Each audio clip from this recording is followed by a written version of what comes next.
Good afternoon and welcome everyone. Thank you for joining us today for our second program of CanWatch's Gender Equality Week celebration.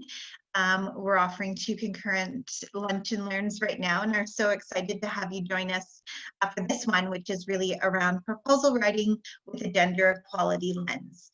For those of you who don't know me, my name is Megan Akins, and I'm the Director of Strategic Partnerships and Gender Equality at CanWatch. And today I have the privilege of joining you from Deep River, Ontario, which is the unceded and unsurrendered territory of the Anishinaabe Algonquin Nation, whose presence reaches here back to time immemorial. I recognize the Algonquins as the customary keepers and defenders of the mighty Kitchissippi and all of her tributaries. I honor their long history of welcoming many nations to this beautiful territory and uphold and uplift the values and the voices of our host nation. My pronouns are she, her, and hers. As I mentioned, today's Lunch and Learn will be a practical look at the proposal writing process with the aim to provide attendees with practical solutions, examples, and strategies around how to integrate a GE lens to suit the needs of a wide variety of funders, both private and public, as well as what the proposal writing process looks like from an applicant point of view. After our 3 presentations this afternoon, the presenters and I are looking forward to digging in deep with you through breakout room sessions where we encourage you to ask questions, share resources, and lessons learned from your own proposal writing journeys. So joining me today, I have 3 brilliant speakers who will share diverse experiences and knowledge with regards to the proposal writing process. The first will be Lauren Dobson-Hughes, Principal at LDH Consulting. Second, we're joined by Christina MacIsaac, Director of Innovation from the Fund for Innovation and Transformation, who will also be joined by her colleague Colombe during the breakout session. And then finally, Kristin Douglas, Executive Director of Ethiopiaid. Thank you again to our presenters for joining us today. And it's my absolute pleasure to turn the floor over to Lauren. Thank you, Megan. Hi, everyone. It's nice to be here with you, although odd seeing my own giant face on there. So a little bit about myself. I am a consultant. I've worked in the sort of international development, global health and gender equality space for a few years now. I previously worked in both the British and Canadian parliaments. And one of sort of the ways I support clients is reviewing, so I work for a number of foundations primarily, but also some private sector investors, looking at where they should invest in gender equality and global health. And so for a number of foundations, one of the things that I do is review proposals from a sort of 2-page concept note of here's what we might like to do or think about in our work, to full RFPs and full sort of proof of concept, 26-page long documents. I also work with a number of CSOs in Canada and in other donor markets on how they craft their gender equality and global health proposals, primarily for government, but also for foundations, as well as some sort of how they would pitch and just talk about their gender equality work to individual donors. So to start, across all of my work, the way we approach proposals and the strategy behind proposals is often different from governments, foundations, and private sector, or high net worth individuals even. They tend to have different criteria and tolerance for what they need in terms of data, what they need in terms of their theory of change, how much latitude each CSO, I'm going to say for most of you, have in creating your own scope versus fitting into the framework that's already been established by the donor. And I find that increasingly donors are much more sophisticated on the concept of pinkwashing now. So, 5+ years ago, you could get away with a fair amount of pinkwashing in your GE proposals, particularly governments and foundations. There is much less latitude for that. Private sector is still depends what they want out of a proposal and how much PR they want for it. But they even still, high net worth individuals are still, the girl power days are done, and they are increasingly sophisticated in their understanding of gender. Um, so I've got here sort of I'd like to give you really using some examples of when I'm reviewing a proposal for a major foundation.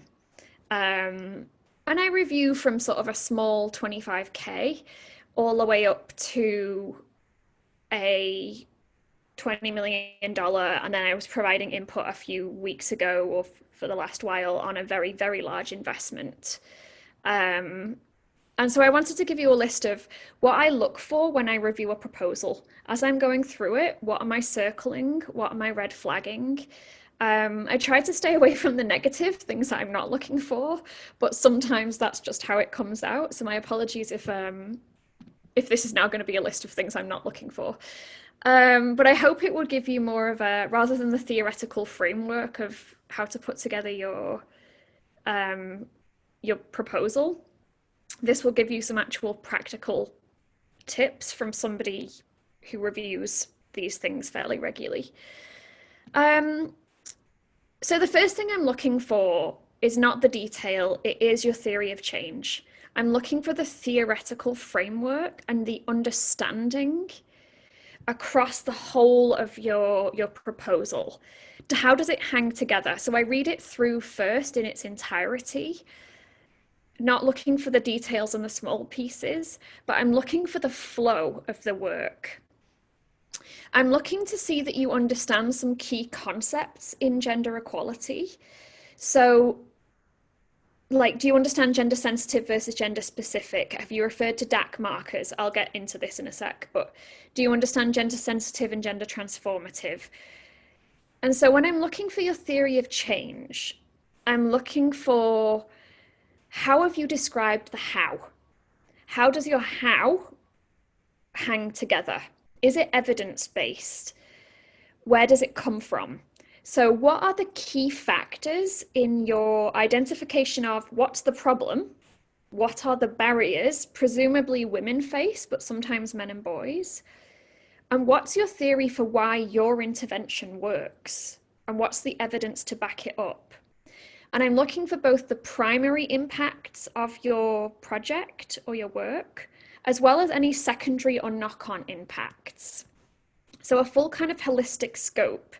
And I want to see that theory of change really well articulated so that each of the pieces fits into it. So I understand why you're doing X small intervention because it fits into this theory. And I want to see how each of the intervention pieces you've named, like you're working at the individual level and the organizational level and the community level.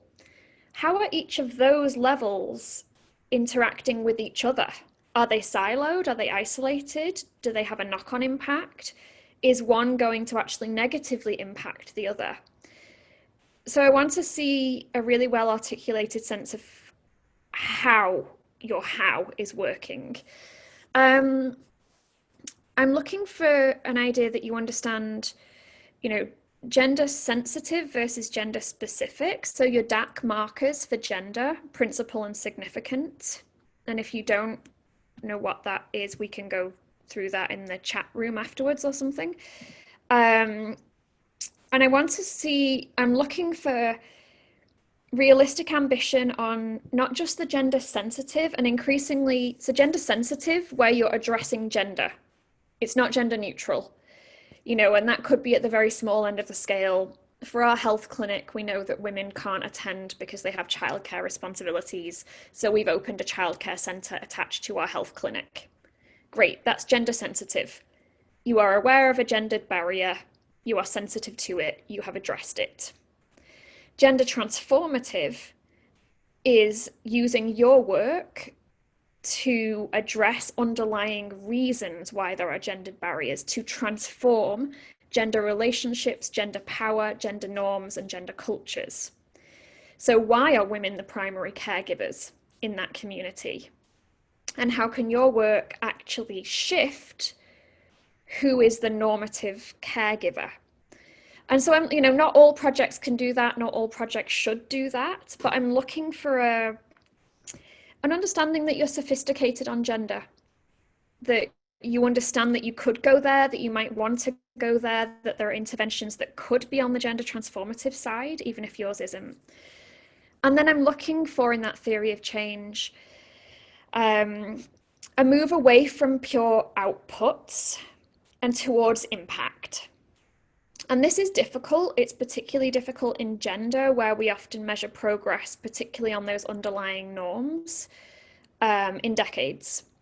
It is hard to reform people's concepts of how they see gender. We are raised with them, they're all around us, they're in the media, we're taught them. So it's hard to prove an impact where the result could be in 10 years. How do you show if you've dismantled a gender barrier for a boy and taught him that women can be astronauts or something? How do you know what knock-on effect that has for his life? However, donors are increasingly sophisticated on this, and it is no longer good enough in my mind to say, I often use, in SRHR, in sexual and reproductive health and rights, we've handed out 100,000 condoms. Great, that's an output. An outcome would be how many unintended pregnancies have been prevented by those condoms and their use. So there is calculations for this. Guttmacher does them, what's the average use, what's the failure rate, and then how many unintended or how many sort of unplanned abortions has that resulted in.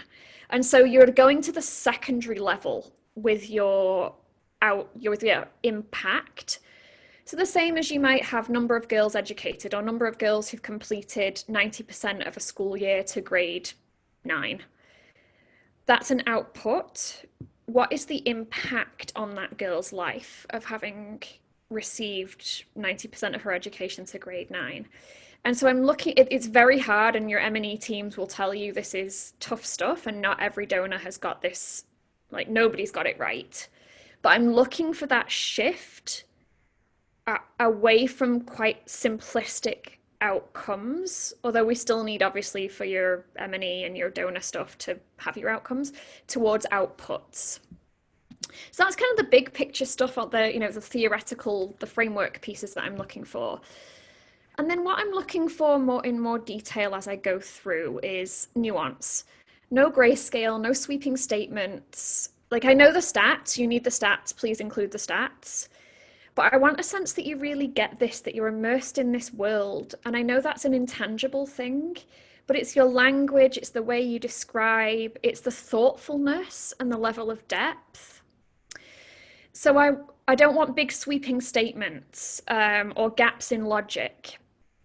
I want to know from the start to the very end of your project or your proposal that you have listened to women and communities. So when you say something like, women face a barrier with age discrimination, I'm not so much looking for the stats. 33% of women in a recent survey to say, sure, great, but who have you consulted? Who told you that? Did you assume it? How do you know? In which communities, sort of drawing from women's lived experiences. I can pull a stat from some random report that I've just Googled and got the top 10 results, but I want a sense that you've been told that this barrier is a genuine barrier. It's not me, nice white British lady, sitting here saying that I think it's a barrier. I'm looking for a sense that you have listened and understood that from women and communities. I'm looking for a sense you understand that women are not a monolith. We are not a single thing. The way we live our lives is diverse according to who we are and our unique needs, our unique challenges. And so references to women do X, women think Y, is a red flag for me, like which women, where, why, like women with disabilities, women in a minority community, adolescent girls. I need to see it broken down. I want, again, a sense that you understand the granularity and what are the unique needs, particularly of the hardest to reach. Um, I don't want like sort of logic gaps in what you're saying. So if you tell me that like if we do X, then Y will happen. Will it? How do you know that?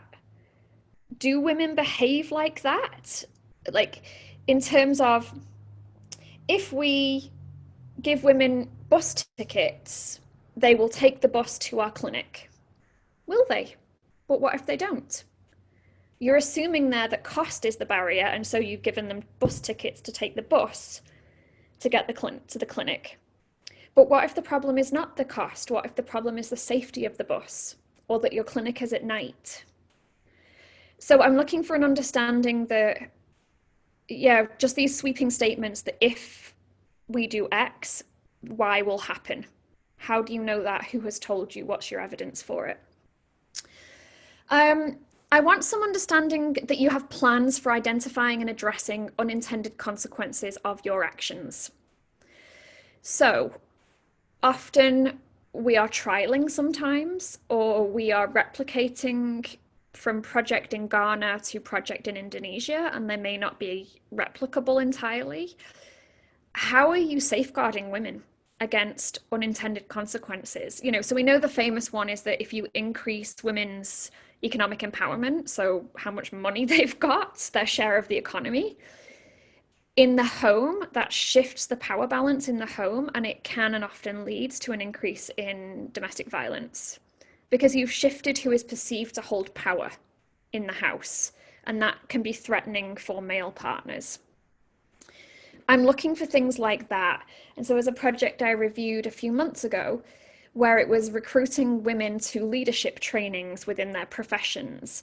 And their theory was that we will reward women, we will give them certificates, we will, do a employee of the month, we will showcase these women who've joined this leadership training.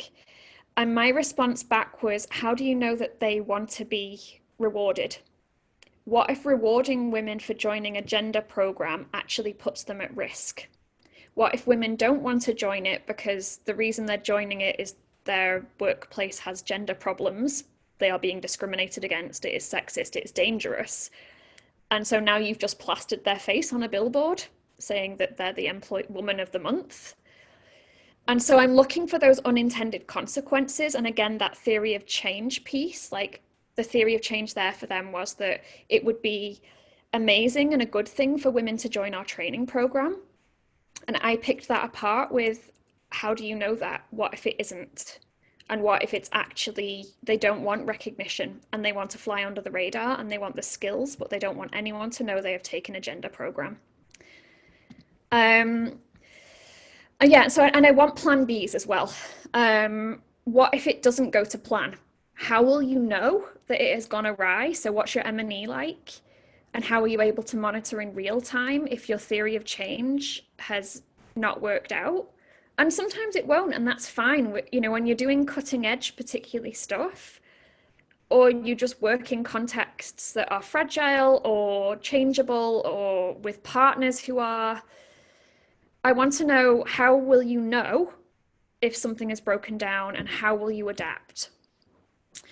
I usually want to see mention of men and boys, not as if you're, even not as a focus, but to ignore one of the biggest barriers to women's emancipation, empowerment, equality, equity, as a barrier themselves and as potential agents of change is often a miss for me. Sometimes it's not always necessary, but if you're not looking at the why and the social norms and the underlying causes, and you're not identifying men in there, that for me is like, you probably want to go back and think carefully. And then a couple of final things. In your M&E, I'm wanting to see a lot more of the feminist M&E principles in there. How are you monitoring? How are you analysing beyond sex disaggregated data? Again, it's fantastic that 70% of your clients to your health clinic are women. Great, cool. 50%, no good. That's gender neutral. You're replicating existing inequities if you are gender neutral. 70%, okay, cool. But how are you going beyond that? How are you spotting problems and pivoting as the project proceeds? And then finally, a piece, that I often see that I wanted to flag is I often see competitiveness in the proposal. So like when I'm reviewing a proposal, it's often in conjunction with another 6 similar goals, not always for a single RFP, but thematically similar. And it is often clear to me when organizations are competing with each other in a way that just doesn't sit right with me. I understand you are all competing in many ways, and there is never enough donor dollars to go around, and it is important to everybody that their important work gets funded.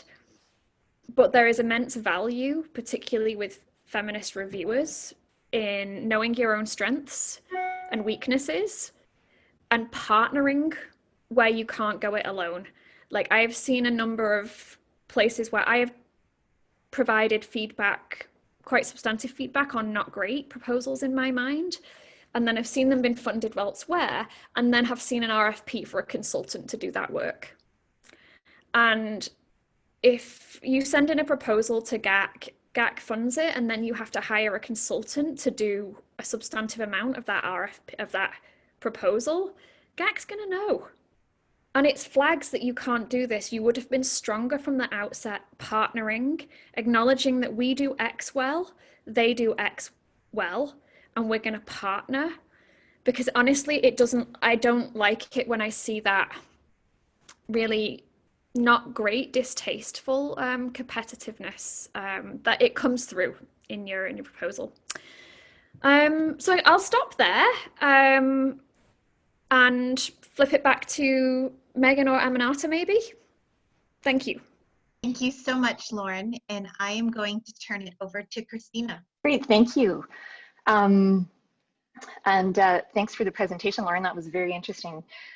So just before we get started, I did want to acknowledge that the Manitoba Council for International Cooperation and FITT are meeting today on Treaty 1 territory, and the land on which we gather is a traditional territory of the Anishinaabe, Cree, Oji-Cree, Dakota, and Dene peoples, and on the homeland of the Métis Nation.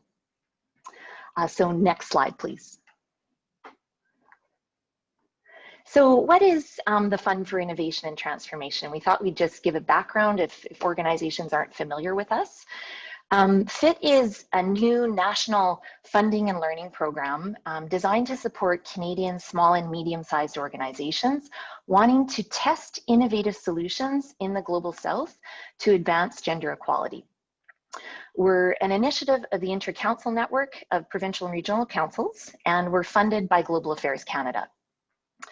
And our fund is, fairly unique because we support SMOs specifically at the testing phase of an innovation idea within a very short time frame to allow them to learn, adapt, and improve in a supportive environment. Integrating and promoting gender equality is a central focus of FITT. So innovative solutions must seek to address gender equality issues and or empower women and girls and the poorest and most vulnerable communities.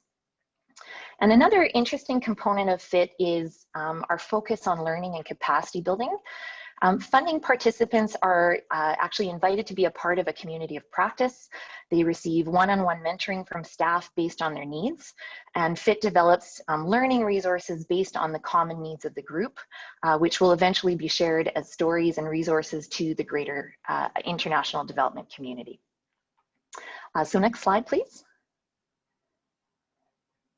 So, what is FITT's gender approach?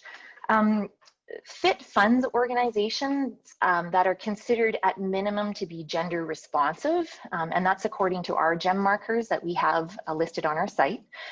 and organizations that are available to demonstrate that their innovative solution could have a meaningful impact on gender equality and or the empowerment of women and girls. And so in addition to our program being a little bit of a niche program, we're also a new program. So I think it's maybe worth noting that our approach to integrating gender equality has been iterative. So after 2 intakes of applications and some early field testing, we've learned a few lessons, and we've actually adapted our approach to hopefully better support applicants and eventually support the funding recipients while they're in our program. So out of our learnings, we recognized that we needed to alter some of our expectations at the application stage because SMOs only have about 5 or 6 weeks to develop a proposal, and some have very limited resources. So one of the resources I'd like to specifically highlight today, and we've noted it on the slide, is FITT's rapid gender scan for the social innovation space. This is a resource that we've created so that applicants can do preliminary gender work before applying for FITT funding, and it also meets FITT's minimum requirements for proposal submissions. And the reason why a rapid gender scan is needed at the onset of your testing design is that it ensures that important gender components are actually taken into account. So what are the different roles and the needs of women and men? What are the different constraints that they might face? And so this will help your organization strive to foster more equal participation and contribution from different members of the community in the testing process.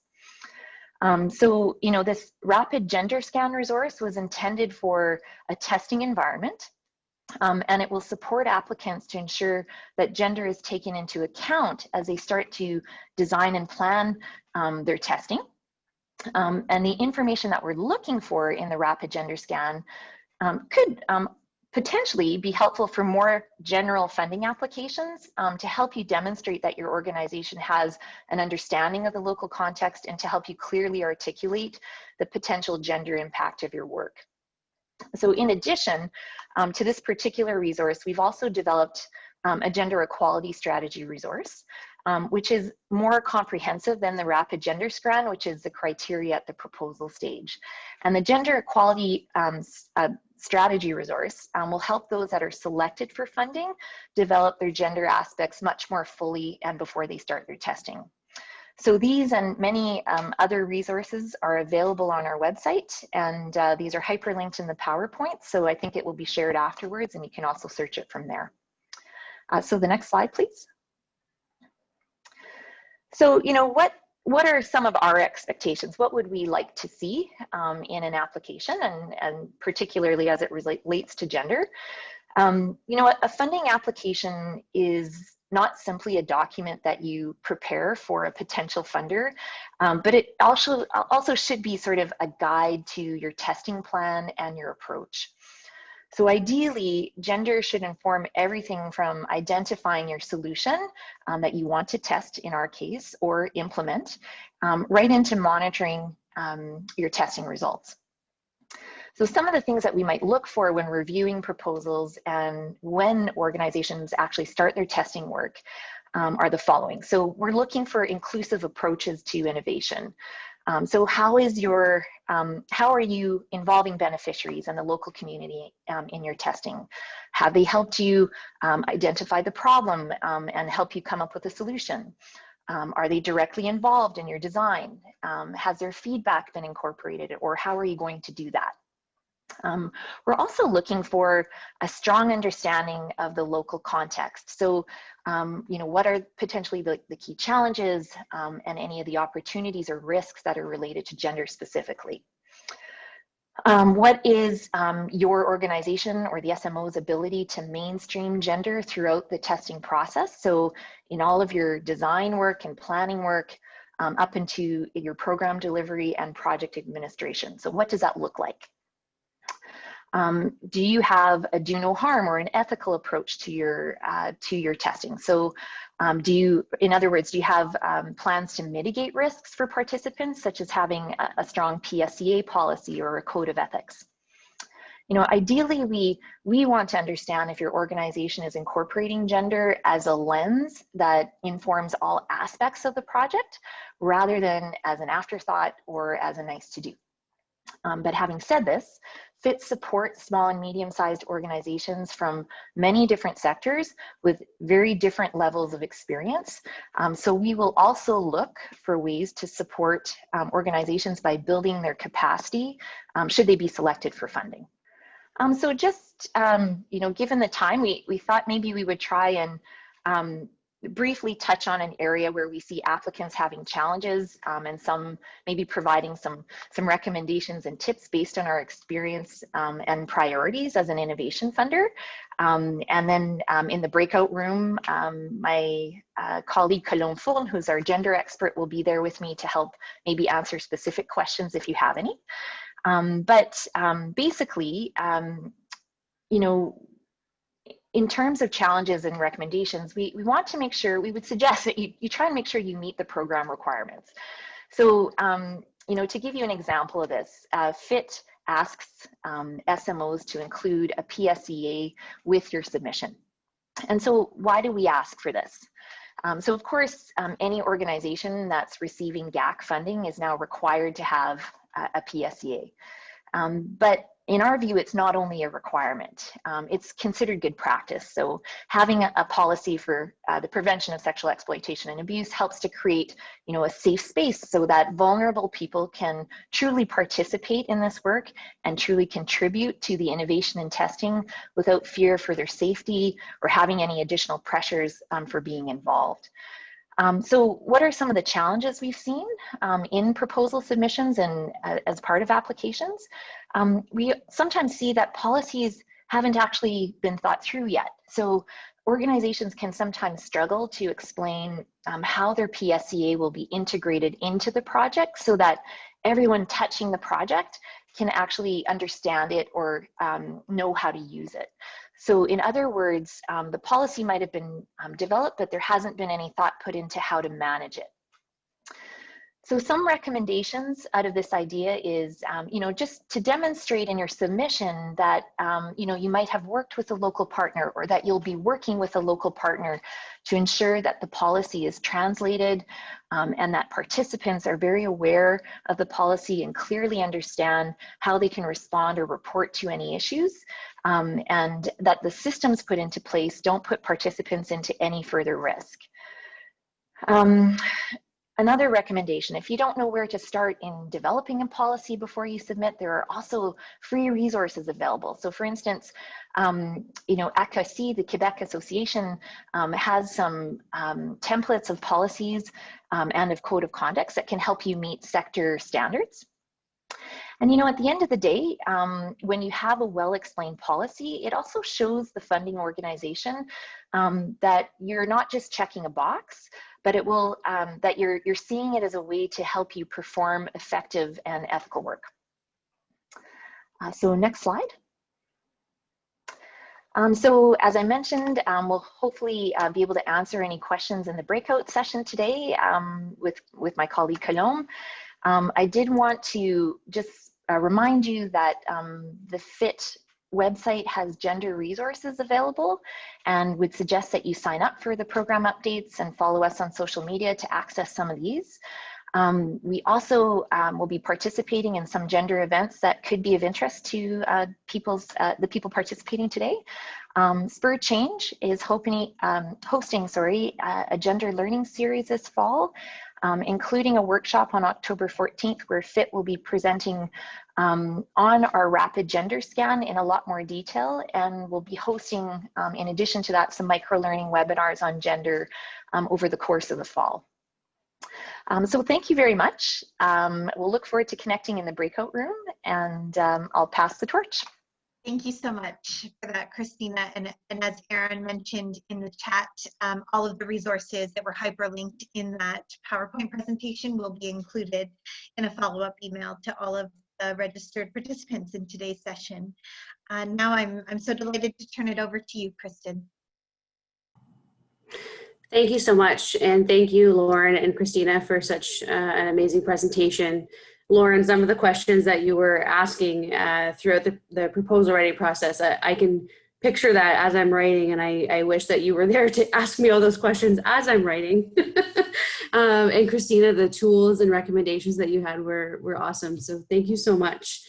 I will get started first by doing a land acknowledgement. So we are in Ottawa here at Ethiopiaid, Canada, and Ottawa is located on unceded territory of the Algonquin and Anishinaabe Nation. We extend our respect to all First Nations, Inuit, and Métis peoples for their valuable past and present contributions to this land.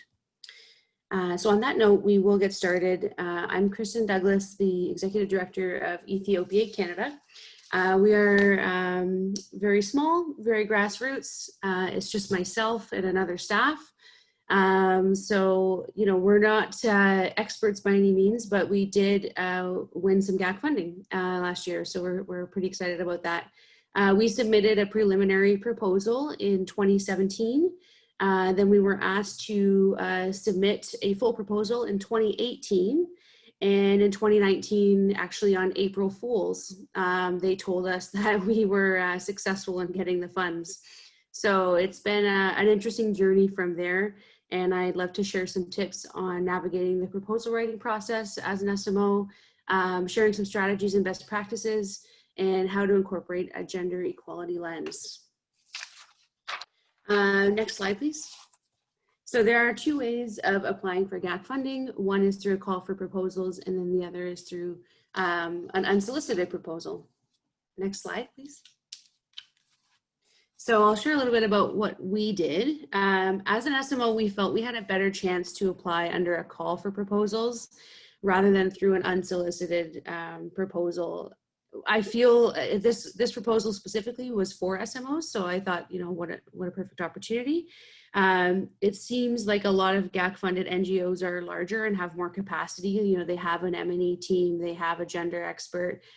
With only 2 staff, the chances of us getting GAC funding under unsolicited, I don't know the chances, but we had never applied before until we saw this call specifically for SMOs.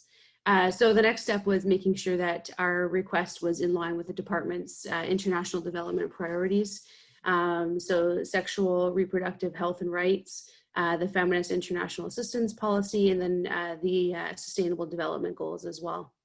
So when we were filling out our proposal, there was actually another staff here that worked very hard on it. And one of the key factors was looking at who GAC already funds, what kind of projects do they already fund, and making sure that there's no duplication in efforts, especially in certain regions. So when we looked into that, we realized that there wasn't a lot of work being done in Afar, Ethiopia, nor in Harar and Dire Dawa, Ethiopia. So I think that increased our chances of getting funding as well.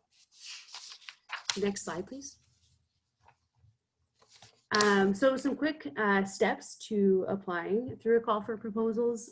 This might already be common knowledge for everyone here, but if it's not, I'll go through it very quickly. So obviously read the call page. What exactly are they looking for? Do you have a project or a partner that can fit into that exact criteria? Review the tools and guidance provided before preparing your application. There is a lot of guidance provided when you are filling out a proposal. So it is a long and lengthy process, but with that guidance is crucial and so helpful to get through it. Create a draft proposal and then check the call specific questions on a regular basis. So occasionally questions will pop up and you'll need to add some more information to your proposal. As I mentioned, we applied in 2017, we found out in 2019, so it's not a quick process with GAC. Complete all your required documents. Upload your documents onto the portal and press submit when the due date has arrived or before the due date. For us, we were having some technical difficulties. We waited until the very last day to apply because we were up late working the night before, making sure that everything was in order and prepared to submit. So I would recommend submitting before the due date. And then there'll be questions sometimes after you submit your proposal. So be prepared to answer or clarify any parts of your application. So I'll flip it over to the next slide. So some tips and best practices. Use the funding tools on the GAC website. This is, I think, the best advice. I mean, once you get the funding, GAC doesn't always provide a lot of tools because every project is different, and it's not a one size fits all. However, I find when you are applying for funding, it is a lot of times almost a sense of like meeting those specific requirements. So use the tools that are available to you. Know that there is a standardized assessment criteria, and your application will be assessed against that. So make sure that your organization understands and has the capacity to respect those criteria if you are giving funding. Looking back, we had no idea how much capacity building we would need with this and just how much time is required. And I'm sure we would have done a lot of things differently now that we have a full understanding of what it means to be GAC funded. Use the terminology that GAC uses in the FIAP. There are 6 action areas in the FIAP. We addressed 3 of those areas and we were successful. So we addressed gender equality, human dignity, and growth that works for everyone. So I can't say how many you should touch upon, but I just wanted you to know that we touched on 3 and that was acceptable. So make sure I would at least address 3. Align the project with country goals as well. So whatever country you're working in, what are the government's goals? So for us, we looked at Ethiopia's 5-year growth and transformation plan and tried to match up our goals with their goals as well. I think that GAC really likes when you're working in a country and you have a good relationship with the government there as well. And then align your outcomes with the sustainable development goals as well. Next slide, please. So applying a gender equality lens. So just a few tips on how to do this. And as I said, this is our first time being funded. So we are not gender equality experts. We've had to learn along the way about what works and what doesn't work. We were very ambitious in our first proposal, and now that we have the funding and we've, been in country several times to talk to our partners, we realize that it may not be exactly the same as what it was in the proposal. You need to fit your project into GAC's interests, yes, but you also need to be realistic. Gender equality looks different in every country and within regions of every country. So for example, in one region that we work in, Afar, Ethiopia, it's very patriarchal. There's little to no literacy, and women do about 85% of the household chores. So gender equality is not going to look the same as it does in another country or another area, or what we see gender equality as here in Canada. So it needs to be realistic. And another way of thinking about that is you hear a lot of let's end FGM by 2020 or 2021 or even 2030. Ending FGM in a 4-year project is not going to happen. It's just not realistic. You can take those steps towards it, but you can't commit to ending something, especially something like FGM. Some areas like abortion or other SR/HR topics cannot be openly discussed. So what I would recommend is sitting down with your partners, talking to your partners, think of ways together of collecting data that is sensitive to the local context. I can't pretend to know what is the right way to talk about that in Afar, Ethiopia. So our partners will know. So, your partners have amazing knowledge. So I would tap into that knowledge. I mean, I always compare it and think about if someone came into your home and asked you about your sexual health and reproductive practices, it would be a little bit imposing, I think. So yeah, ensure that you've consulted your partners extensively, basically is what I'm saying. You need to paint an accurate picture of gender equality in their local context. And as Lauren said in her presentation, this means bringing men into the conversation as well. You need buy-in from the community, in our case, religious leaders, clan leaders. You need to have that discussion. So part of our project is, not necessarily just talking to women about FGM, but talking to religious leaders and clan leaders about their thoughts on FGM. What do they think about it, and other practices like early childhood marriage and such. At the end of the day, the people in this community are listening to the religious leaders and the clan leaders for guidance and advice. So as much as they might believe something is true, they're going to listen to those people. So we need to include everyone in the process. Next slide, please. So some lessons learned for us when we applied. So when you're applying for GAC funding, you do have to provide a cost sharing amount. So I believe it's a minimum of 5% you need to contribute towards the whole of the project. Our project is very small. It's 1.6 million over 4 years. Some GAC projects are, 20 million, 30 million, a lot bigger.